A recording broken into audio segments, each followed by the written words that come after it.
চিড়িয়াখানায় হাতির আক্রমণে কিশোরের মৃত্যুর ঘটনার পর থেকে ওই হাতিটিকে পর্যবেক্ষণে রেখেছে কর্তৃপক্ষ।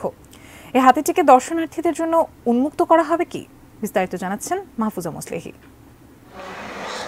ঈদের দিন সকালে চিড়িয়াখানায় শরীর চর্চার জন্য প্রস্তুত করা হচ্ছিল এই হাতিটিকে।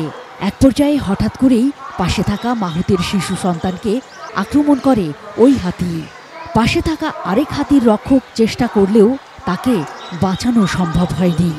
একটা খাবার নিয়েছে, আমি যদি ছি বলি এটা ছাইড়া দিব, চিকু শুনে আইসে আমি ছি বলার পরে সে ছাড়ে নাই, সে নিয়েই ঘুরে এখানে ফালাই দেয়। খুব শান্ত ছিল, খুব ভালোই। আমরা হুট হইলে উঠে, বস হইলে বসার কোনো সমস্যা নেই, কিন্তু হঠাৎ করে যে কি হলো মানে বলতে পারবো না। চেষ্টা করছি, আমিও করছি অনেকগুলা, যে হাসিল হাতির পিঠে ও চেষ্টা করছে মানে ছেলেরা বাঁচাইবার জন্য, কিন্তু একটা পাড়া মারছে, মারার ধরলে হাতিটা কামড় দিয়ে মুখ দিল ছিল, ওইদিকে মেলা মার হতটুক শেষ। একসময় দর্শনার্থীদের বিনোদনের খোরাক যে হাতিটি, সেটি এখন দর্শকদের আতঙ্ক। ঘটনার পর কর্তৃপক্ষ নজরদারিতে রাখছে তার গতিবিধি। দর্শকদের আশঙ্কা এবং পর্যবেক্ষণ সব মাথায় নিয়েই হাতিটিকে আটকে রাখা হয়েছে এই ঘরে।